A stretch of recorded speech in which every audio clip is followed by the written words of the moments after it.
Halo semuanya, perkenalkan saya Abi Farhan dengan NIM 25116345. Pada kesempatan kali ini, kami dari kelompok mata kuliah Sistem Operasi akan mempresentasikan materi topik 4, yaitu Trading Issues dan OS Implementation.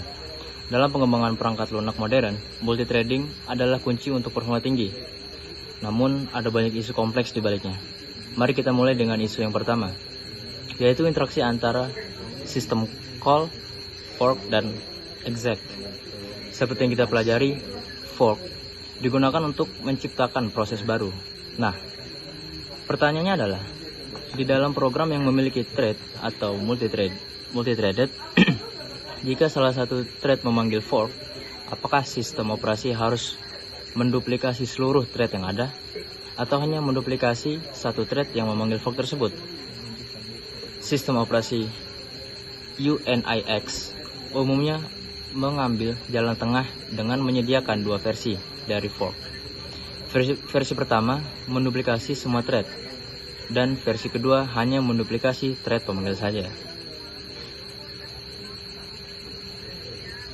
Kapan kita menggunakan masing-masing versi ini? Jawabannya sangat bergantung pada instruksi exec. Setelah memanggil fork, kita langsung memanggil exec. Untuk menjalankan program atau binary baru, maka sistem operasi akan menimpa seluruh address space atau ruang memori ruang memori proses tersebut dengan program yang baru. Dalam skenario ini, menduplikasi semua thread sebelumnya akan menjadi sangat mubazir dan membuang-buang resource CPU serta memori.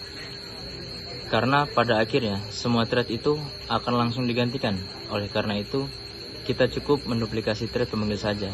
Namun, jika child process tidak berniat memanggil exec setelah fork, maka ia harus tetap mempertahankan sifat multithreaded dari parentnya, sehingga seluruh thread harus ikut diduplikasi. Pemahaman tentang kondisi ini sangat penting untuk efisiensi memori sistem. Selanjutnya, isu pembatalan thread akan dibahas secara mendalam oleh rekan saya, Renal. Peace. Halo semuanya, perkenalkan nama saya Renal Turkis Brain dengan NIM 25116361. Melanjutkan pembahasan kita, saya akan menguraikan isu kedua, yaitu thread cancellation atau pembatalan thread. Apa yang terjadi jika sebuah thread harus dihentikan sebelum tugas utamanya benar-benar selesai? Nah, di sini kita akan membayangkan ketika Anda sedang menjalankan proses pencarian data besar dalam database mulai 10 thread sekaligus untuk mempercepat waktu. Jika satu thread sudah berhasil menemukan data tersebut, ke-9 thread lainnya tidak perlu lagi melanjutkan pekerjaannya dan harus segera dibatalkan untuk menghemat resource. Inilah yang disebut thread cancellation. Namun, proses pembatalan thread tidak sederhana menekan tombol off. Terdapat dua pendekatan utama dalam sistem operasi. Pendekatan pertama adalah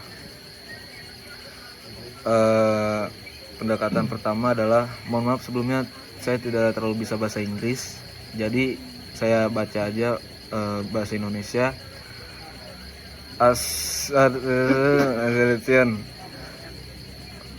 Pada metode ini, sebuah thread akan menghentikan target thread lainnya secara instan dan sepihak. Nah, tepat pada saat itu juga kedengarannya cepat, tapi resikonya sangat fatal. Bagaimana jika thread yang dibatalkan secara paksa tersebut sedang berada di tengah-tengah proses memperbarui data penting? Atau bagaimana jika ia sedang memegang mutex lock atau kunci sinkronisasi? Jika dibatalkan tiba-tiba, lock tersebut tidak akan pernah terlepas, yang bisa menyebabkan seluruh sistem mengalami deadlock atau datanya menjadi korup atau rusak. Karena resiko bahaya inilah, sistem operasi modern dan para developer lebih menyarankan pendekatan kedua, yaitu deferred cancellation Dengan deflate cancel latihan, target thread tidak langsung dimatikan secara paksa dari luar. Sebaliknya, sistem hanya memberikan sinyal peringatan bahwa thread tersebut diminta untuk berhenti. Target thread tersebut kemudian secara berkala dan sopan akan memeriksa status pembatalannya sendiri. Ia hanya menghentikan dirinya sendiri ketika ia sudah mencapai apa yang kita sebut sebagai save point atau titik aman, yakni saat itu ia tahu pasti bahwa semua data sudah tersimpan dengan baik dan semua log sudah dilepaskan. Dengan cara ini, pembatalan berjalan dengan aman dan sistem tetap stabil. Materi selanjutnya akan dilanjutkan oleh teman saya. Terima kasih. Terima kasih Renal. Halo teman-teman, perkenalkan nama saya Muhammad Hasib Amrullah dengan NIM 25116346. Pada bagian ini saya akan menjelaskan konsep yang tidak kalah pentingnya dalam manajemen memory thread, yaitu thread local storage atau yang biasa disingkat dengan TLS. Salah satu keuntungan dan alasan utama kita menggunakan arsitektur multi-threading adalah kemampuan thread untuk berbagi ruang memori yang sama. Mereka bisa dengan mudah berbagi variabel global dan resource langsung dari parent prosesnya tanpa overheat yang besar. Namun, dalam banyak situasi praktis di dunia nyata, berbagi semua memori secara terbuka bukanlah solusi yang ideal. Ada kalanya setiap thread sangat membutuhkan salinan datanya sendiri yang bersifat eksklusif, privat, dan tidak boleh disentuh oleh thread lain. Mengapa demikian? Mari kita ambil contoh pada arsitektur sebuah aplikasi web server skala besar. Saat server menerima ribuan request dari berbagai pengguna, setiap request akan ditangani oleh thread yang berbeda.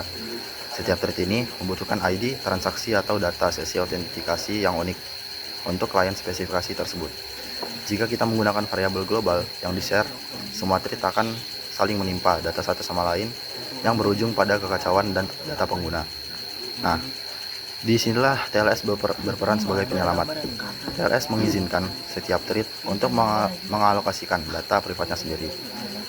Kalian mungkin bertanya, lalu apa bedanya TLS dengan variabel lokal biasa? Variabel lokal biasa yang dideklarasikan di dalam sebuah fungsi berada di dalam stak memori. Hanya akan bertahan selama fungsi tersebut dieksekusi. Begitu fungsinya selesai, datanya akan musnah. Sebaliknya, data di dalam TLS bersifat persisten selama masa hidup thread tersebut. Data TLS dapat dipanggil dan diakses di berbagai fungsi berbeda yang dijalankan oleh thread tersebut. Seolah-olah itu adalah variabel global, tetapi secara magis hanya berlaku privat untuk thread itu sendiri. Ini sangat membantu programmer menghindari kerumitan sinkronisasi.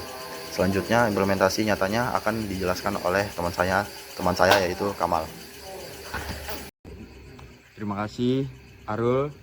Halo semuanya, nama saya Ahmad Mirjan Kamal dengan NIM 25.11.6365. Untuk menutup sesi presentasi kelompok kami, saya akan membandingkan bagaimana teori-teori multithreading ini diimplementasikan secara nyata dalam dua raksasa sistem operasi komputer yang paling banyak digunakan saat ini, yaitu Windows dan Linux. Keduanya memiliki filosofi arsitektur yang sangat jauh berbeda. Di lingkungan Windows, pengelolaan thread diatur dengan struktur data yang sangat rapi, spesifik, dan berlapis. Ada 3 kelompok utama. Pertama, E-thread atau Executive Thread Block yang mengatur hal-hal terkait sistem eksekutif. Kedua, K-thread atau Kernel Thread Block yang berfokus menangani informasi scheduling atau penjadwalan CPU secara murni di level kernel space. Dan yang ketiga ada TAB atau Thread Environment Block yang dieksekusi di user space yang berfungsi untuk menyimpan hal-hal seperti thread local storage yang baru saja dijelaskan oleh Arul tadi.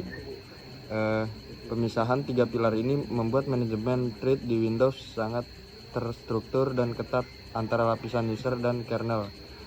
Di sisi lain, Linux mengambil pendekatan yang sangat menarik dan fleksibel secara konseptual. Kernel Linux tidak membedakan secara kaku istilah proses dan thread. Di Linux, keduanya sama-sama dianggap dan disebut sebagai task yang direpresentasikan oleh satu struktur data sentral bernama task_struct. Ketika kita ingin membuat thread baru di Linux, kita menggunakan sistem call khusus bernama clone.